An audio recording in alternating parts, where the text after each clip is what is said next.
Chapter 18, slides 18 to 28. Okay, this is where things get fun. We're going to add a few reactions to our list of benzene or aromatic reactions so that we can really think about reactions towards products as puzzles.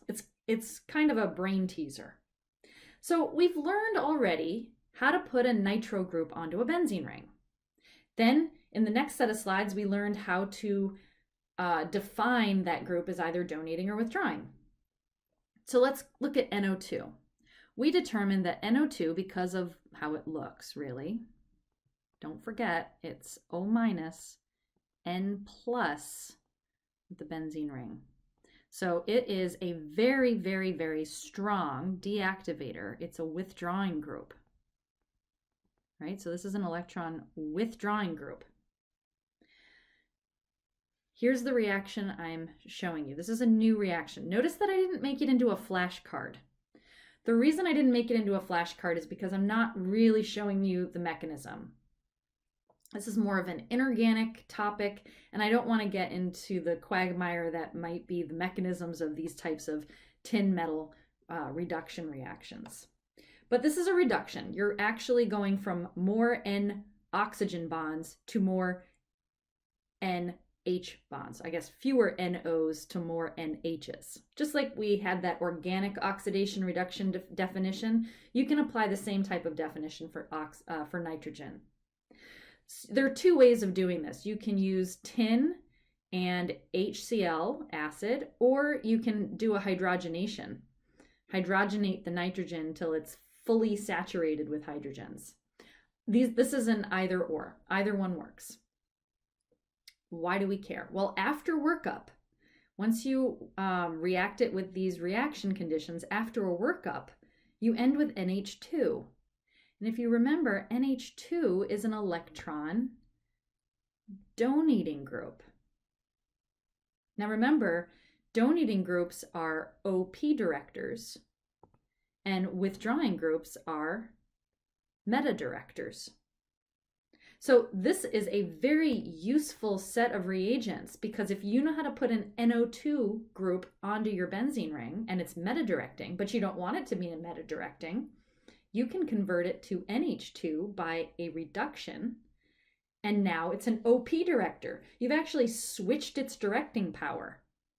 So that's why this is a game changer of a reaction, and I like to include it, even though I don't cover the mechanism, because I think it allows you to have some more fun when you're designing a synthesis for a benzene reaction.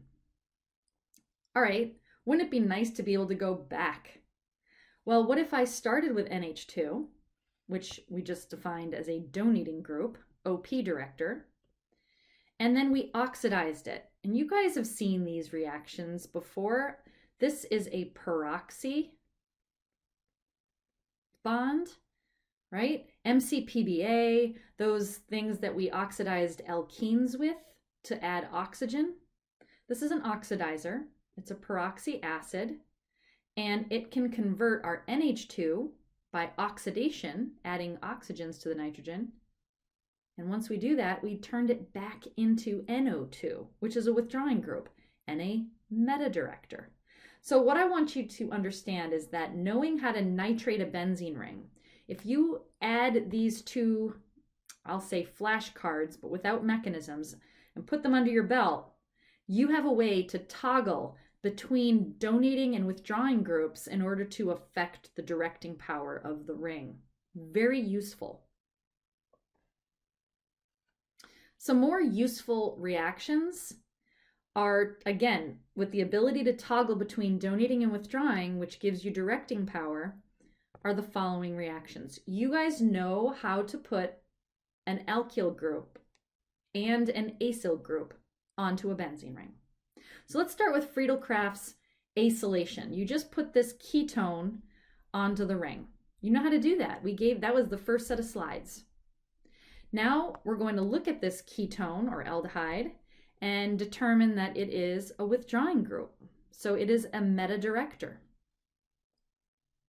Now, what you'll notice is that the following reactions that I have listed are very special reactions, and they occur because the carbon that we're dealing with is a benzyl carbon. See this here, benzyl positions. So these are helpful reactions that occur at the benzyl position, and the benzyl position is a very reactive site. Any intermediate that you form at a benzyl position is highly stabilized by conjugation with the benzene ring, right? You could form a radical at that position, or a carbocation at that position, or an anion at that position as an intermediate, and you will get stabilization by the tons of resonance that can occur given the fact that it's right next to a benzene ring. So as I mentioned back in the conjugation chapter, right, positions that are highly conjugated, so putting a charge in a highly conjugated position relative to the pi system of a benzene ring, makes it very stable. So you can do chemistry at a benzyl carbon that you can't do when a carbon is just, you know, in a chain. So the carbon of the ketone that I'm highlighting on the left here is not as reactive as the carbonyl that I'm showing you at the benzyl position. So the chemistry I'm showing you is very specific to that benzyl position and can be done because of that position and its stability. So I can hydrogenate or reduce using either H2 and palladium or this zinc mercury amalgam with HCl, and I can reduce this carbonyl all the way to its alkyl component. So I turned this electron withdrawing group into an alkyl group, methyl, ethyl, butyl. As we know, alkyl groups are electron donating groups, so they're OP directors. So I can reduce a carbonyl directly off of the benzene ring to its alkyl component. Very, very useful, as you're going to see. Okay, if I use really, really, really strong oxidizing conditions, hot KMNO4, I can actually convert all benzyl positions. I can oxidize the heck out of them. And what you'll notice is that it oxidizes them completely, meaning it keeps only the benzyl carbon and oxidizes all the way to the carboxylic acid. So it can, these are very severe conditions. Hot KMNO4 turns these alkyl groups, which are electron donating groups, and you can't stop this train. Hot KMNO4 is a really strong oxidizer. And for the two carbons that were primary and secondary, notice the tertiary one did not get touched. Only the primary and secondary ones. Notice that the carbon on the end even got blown away. I mean, it's just gone. The oxidizing process just oxidized any primary and secondary carbons that are benzyl all the way to the carboxylic acid, which, as we know by dipole, are very electron withdrawing, which are meta directors. So you're seeing that we're able to toggle between meta and OP directing groups by oxidation reduction. I could use a milder oxidant and not go all the way to the hot KMNO4. And what this does is just more of the Jones reagent, right? The CrO3, the chromic acid oxidation, the normal chromic acid oxidation. It turns a secondary carbocation into its ketone. So again, we're seeing an alkyl group that's a donator, OP. We can oxidize it, but we can stop and not blow the whole thing up all the way to the carboxylic acid, even if it's secondary. We end with a withdrawing group, but that carbon remains a secondary. So you end up with a ketone. It doesn't go all the way to the carboxylic acid. So you have the option now. All right, and the withdrawing group is meta. One reaction that isn't hard to understand, and actually you already know the mechanism for it, we've already covered it in the conjugation chapter, is that the benzylic position is just like an allylic position. It's just a better allylic position because it has more resonance options. But we can employ our NBS reaction, which is bromination of allylic carbons. It works on benzylic carbons just as well because you'd form a radical species there that's highly conjugated, right, in resonance with the benzene ring. So you can selectively place a bromine using NBS at the benzyl carbon. That's a useful one. So I'm kind of pulling that one back out of our pile of reactions that we've learned and trying to show you that in the context of this chemistry, you can use it too. Okay, remember that problem I told you about? Remember when we were trying to make the major product be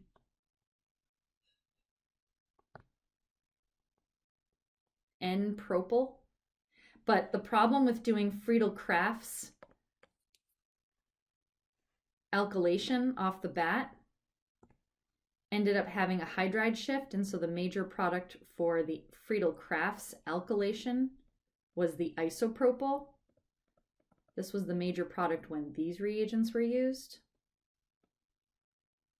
How do we make N-propyl, where we can just put a long chain on and avoid all of this nonsense of the hydride shift? Well, we now have some chemistry to help us out. We know how to do this Friedel-Crafts acylation. There's no problem with rearrangements when you do the acylation.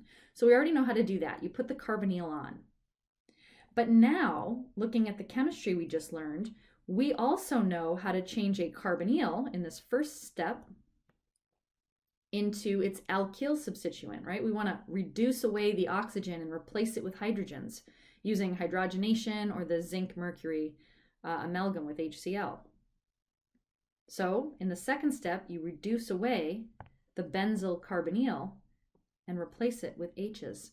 Now you have kind of skirted the rearrangement problem and you've afforded yourself a major product. Kind of slick. Okay, another rule to remember, this one is, the book will really stress this. I've already told you about it. I'm not going to test you on it and try to keep you on your toes and be super tricky. But this is an FYI and something to understand as you do maybe problems in the homework or at the end of the chapter, but I'm not going to test you on it.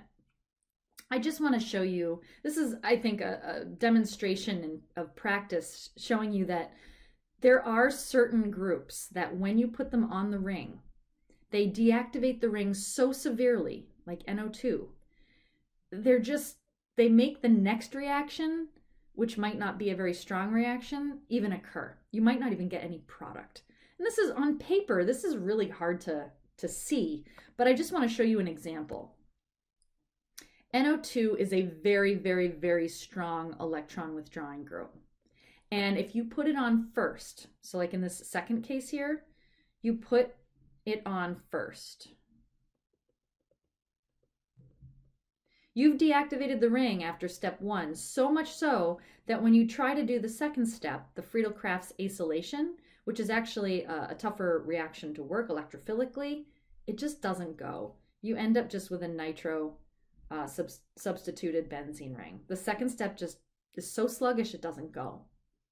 So if you wanted both of these substituents on your ring, you'd actually have to reverse the order. You'd have to put the carbonyl on first, do the Friedel-Crafts acylation first, and then do the nitration, because at least the ring wouldn't be so depowered by the withdrawing group that you could actually run the nitration as the second step. So this is just showing you that order can sometimes matter in the lab when it comes to activation. You might not even get the reaction you want, but on paper, that's tough to tell, right? So I just wanted to make you aware of that. I will not test you on this aspect. What I can test you on is design. And these are where all of the fun brain teasers come in, okay? I've given you a world of reactions that you can play with relative to the benzene ring, okay? So learn them, get used to them. Now, I'm going to give you starting materials and products, or maybe just a product and say start from benzene. And I want you to design the order of steps that you would employ to get the product shown.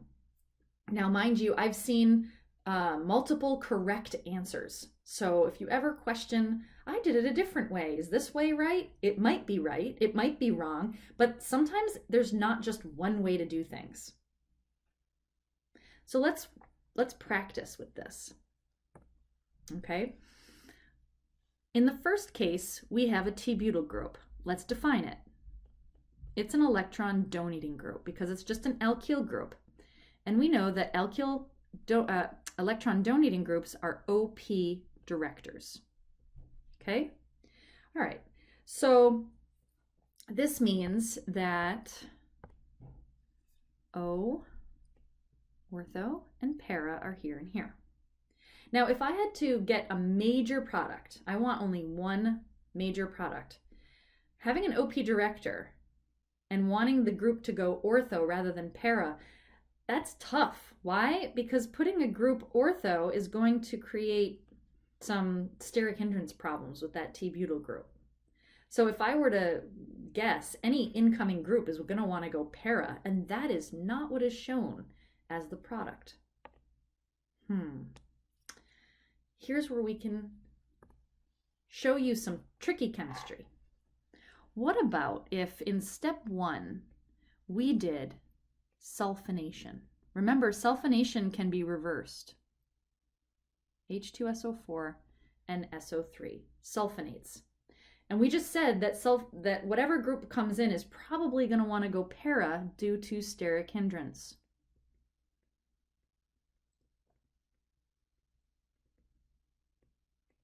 So we're going to put that group para. That's going to be the major product. Now, I have 2 groups on the ring. Who is in charge? Well, the T-butyl is still an electron donating group.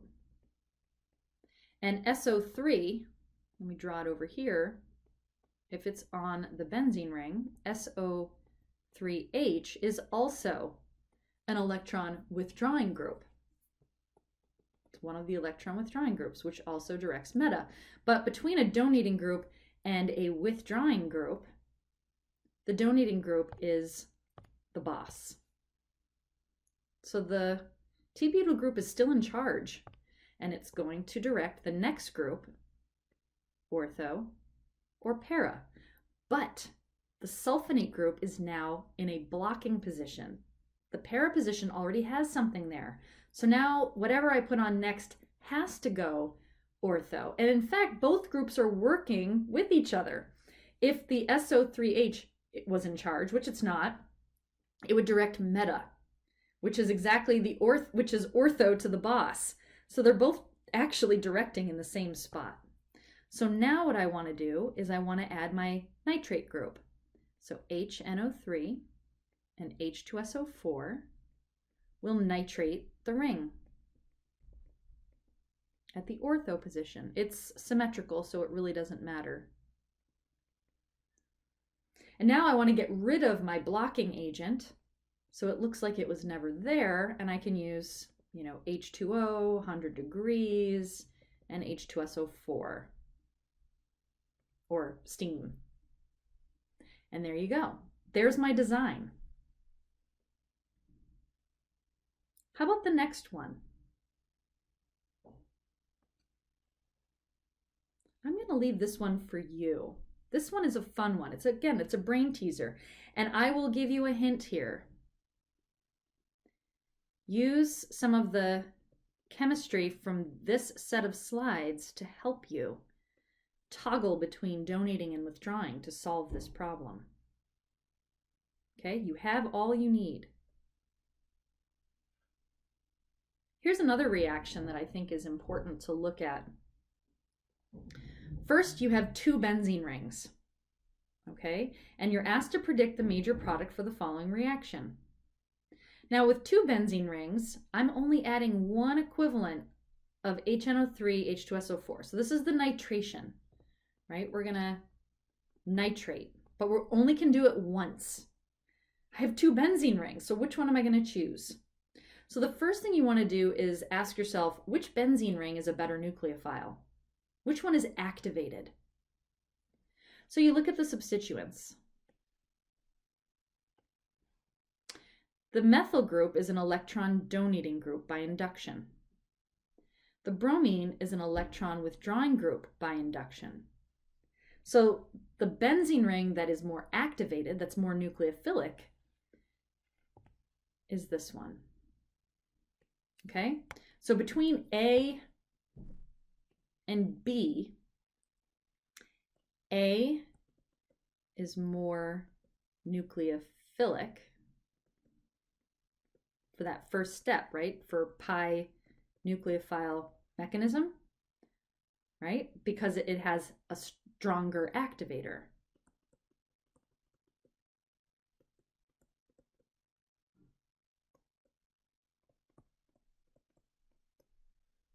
That being the methyl group.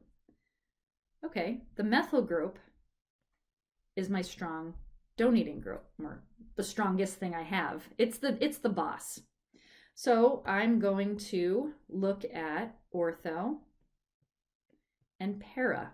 Para is already taken up by the other benzene ring, which is a withdrawing group because it's pulling electron density towards the bromine. So the methyl group is indeed the boss, and I've mapped out the ortho and para positions because that's how the donating group, OOO, right, goes. Para is already taken up, so I have no choice but to place the incoming group. What was it again? Because again, the incoming group has no say in the matter. If I had one equivalent, it doesn't matter which ortho position you choose, you're going to nitrate one of them. And there you go. There's the major product. I have a little more practice here for you. I've just tweaked some questions, asked you things a little differently just to shake things up and make you think outside the box. I want to know in the first one, which of the following would you predict to be more acidic? You guys know how to do this. I'm asking you which hydrogen is more acidic. Do what you do. Take off the proton, look at ARIO, evaluate the negative charge left behind. You got a little practice in the aromaticity chapter on the next question. I want you to tell me which of the following you would predict would be more basic. Which would be the better base? Which nitrogen will use its electrons and go attack an H+ more readily? Which one do you think can do so? Okay, so you've already seen questions like this before. So I want you to think about them and continue on. Okay, this is probably the only new reaction in this whole set of slides. So I've given you a flashcard to create. If you are looking for it in the textbook, it actually is not in the benzene chapter, but I like covering it here because it opens up another world of reactions to consider, kind of helpful things to make. So if you want to look for this nitrosation reaction, you'll find it in the amines chapter. And this is one of the last chapters I cover. So understand we're going to see it again later and you'll already know it by then. It'll be a review when we get to it. Now, nitrosation is interesting. We've now, if you go back to that first slide here, we know how to put an NO2 on the ring. I've just now discussed in this set of slides how to reduce an NO2 to an NH2. So starting from a clean benzene, we now know how to end up with the common name, aniline, which is just an amine, NH2, right off of the benzene ring. Okay, we already know how to do that. Benzene to nitro, nitro to aniline, to the amine. Okay, so if I started with aniline or an amine directly off of my benzene, remember this is in the amine chapter, all the chemistry is happening there. Now, what's going to occur is we're going to introduce NaNO2 salt in lots of acid. So there's tons of acid, excess, if you will. Do you like my shorthand? XS, excess acid, and water at 0 degrees. What happens? Well, let's just focus on the reagents. NaNO2 salt in the presence of HCl overprotonates the oxygen. So we're making the oxygen over on the left into a much better leaving group. Okay? Now, what's going to happen is that that leaving group can leave, and it can be assisted by the outer oxygen. So push the electrons in and push the water out. This gives you N triple bond oxygen with a plus charge on the oxygen. You could also have written it as its resonance, where you take one of the pi bonds and give it back to the oxygen, making the nitrogen positive with a double bond between the oxygen and the nitrogen. Either way, and these are resonance structures, either way you can write them, okay? It's this species in which the aniline, remember, the nitrogen of the two, like what are you going to do? Are you going to break aromaticity and treat the double bond as a good nucleophile? Or are you going to use the amine, which is a base? Remember, amines are bases. The amine base, which is a much better nucleophile, it is going to attack the nitrogen. Either way, you could have attacked the nitrogen, kicked the electrons to the oxygen, or just attacked the nitrogen.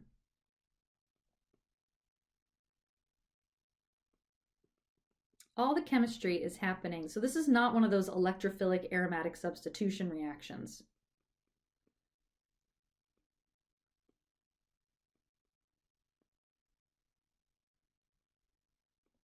Okay? Now, what is going on? I'm going to help you here to see the mechanism.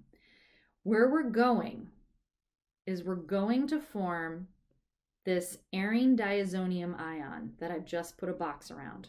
Notice that it's looking very close to N2 gas. Okay? You can see the N2 gas here is going to be between these two, but it doesn't have those bonds there yet. We're under very acidic conditions. What happens is a very repetitive mechanistic process of proton shifts and internal pushes. We're going to, again, there's acid everywhere.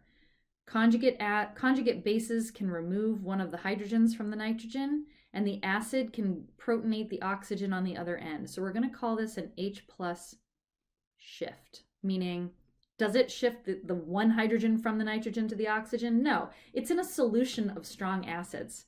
They can be wherever they want to be.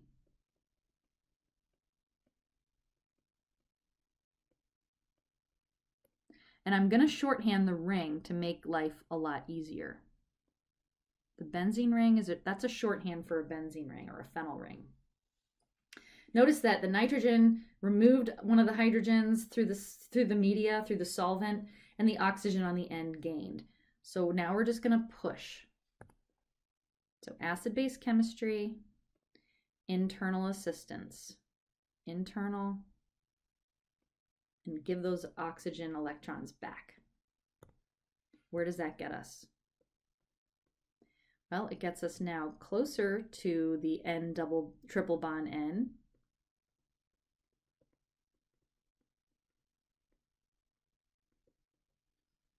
Okay, see, we started with N single bond N. We're now at N double bond N. Let's just repeat. Proton transfer from the nitrogen into the media, and the media gives the oxygen a proton. So we'll call it a shift, acid-base chemistry. Nitrogen double bond, nitrogen attached to the benzene ring. The nitrogen can then assist. There's the triple bond. There's the loss of water. We are now here at N triple bond N with a positive charge on the nitrogen. So let's just take a step back, take a deep breath in after this crazy mechanism, and understand that what we did is we turned NH2, which is a terrible leaving group, okay?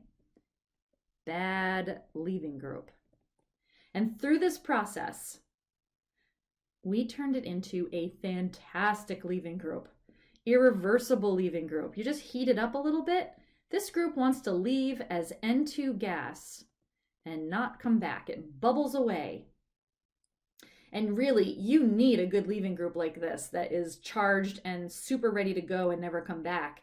Because what you've just made is an aryl cation, and that's basically a vinyl cation. And as we know, these are not stable, right?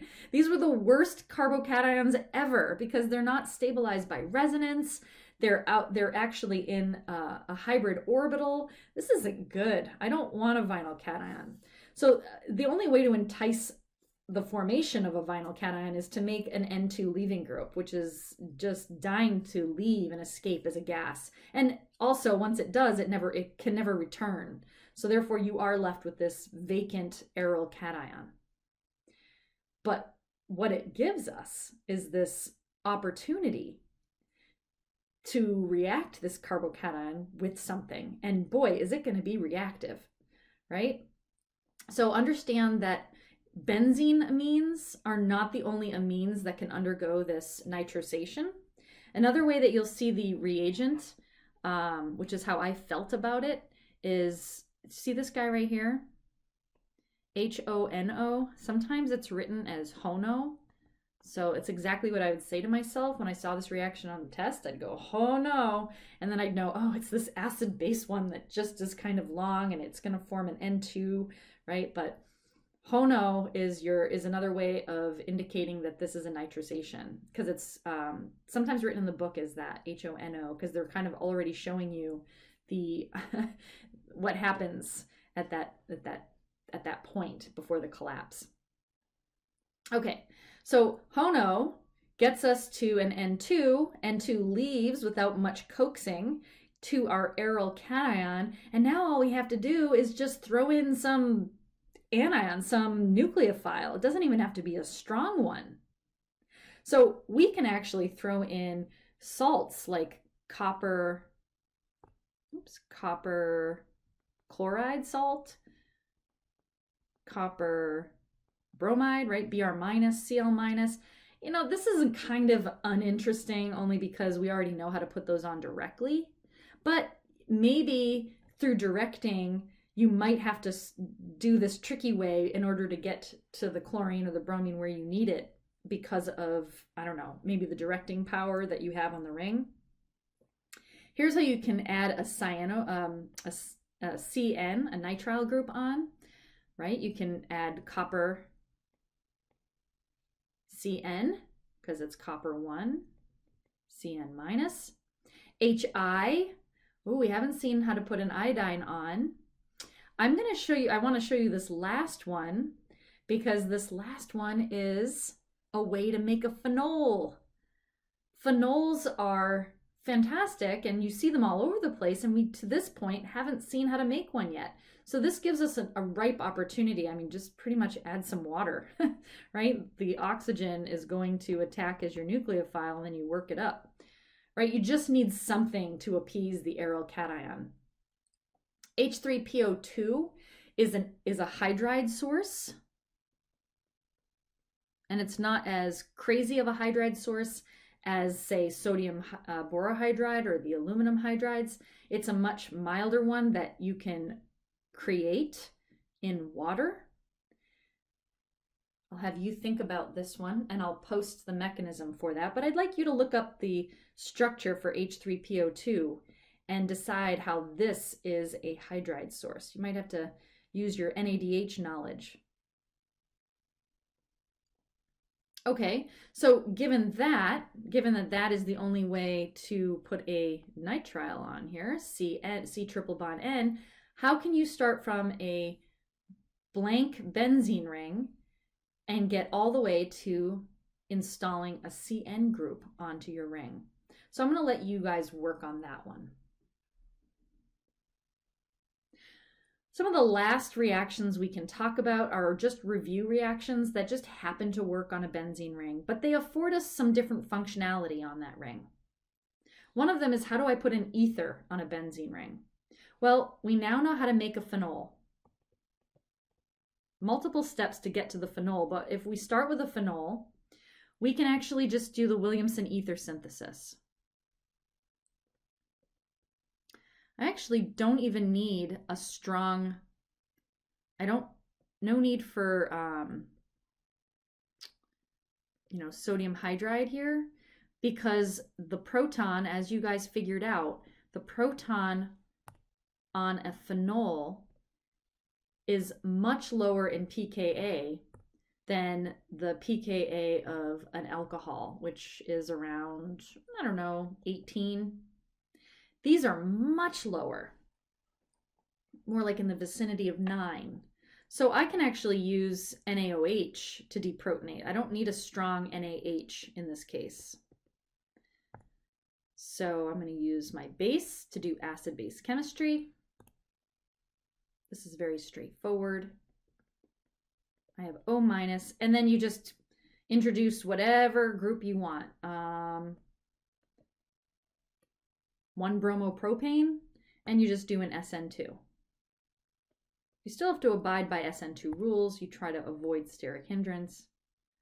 But if you look, at the end of the day, if you started with a phenol, you can very easily end with an ether. So now you have an ether on the ring. Okay?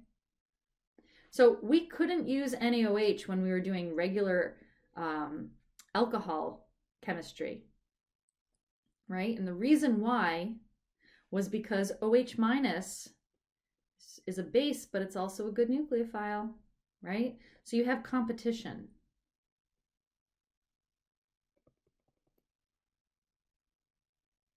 The pKa here is only about like 18. And so once the pKa is now much more acidic, there's no competition. Acid-base chemistry is going to win out. It's just that the acidity of that proton was so weak that it had competition between being a nucleophile and being a base. But when you put a more acidic system in front of it, no competition. Acid-base chemistry wins out. Okay, so it has to do with the pKa and how competitive nucleophilicity and basicity are to one another.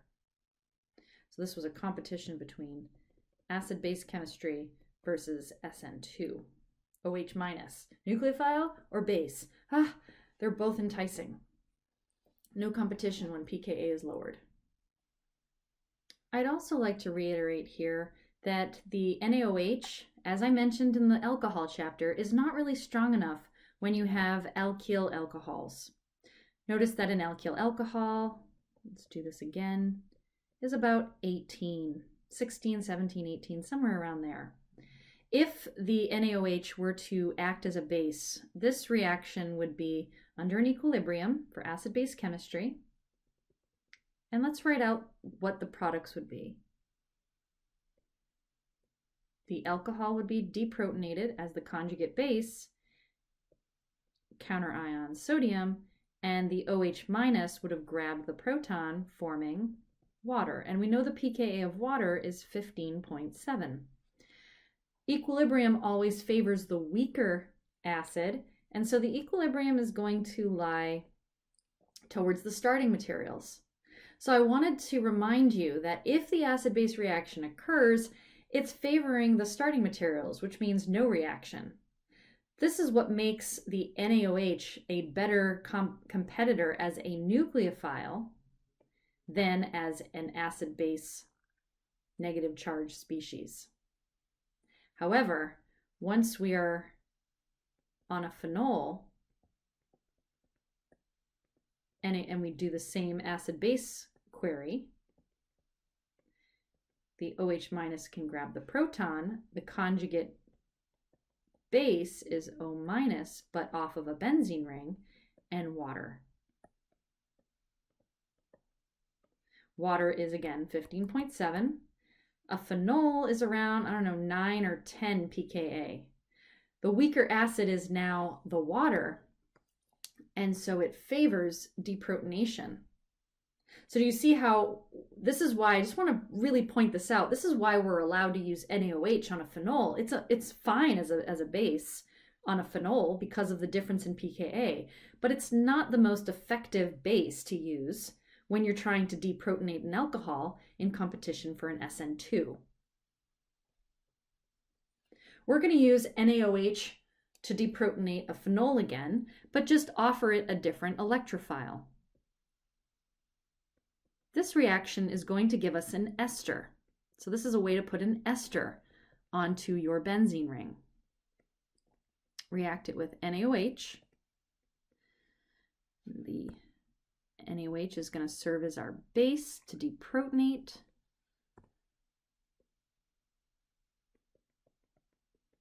O- is now our strong nucleophile, and then we introduce the electrophile. In this case, an acid bromide or an acid chloride, it doesn't matter. The O- goes in and up.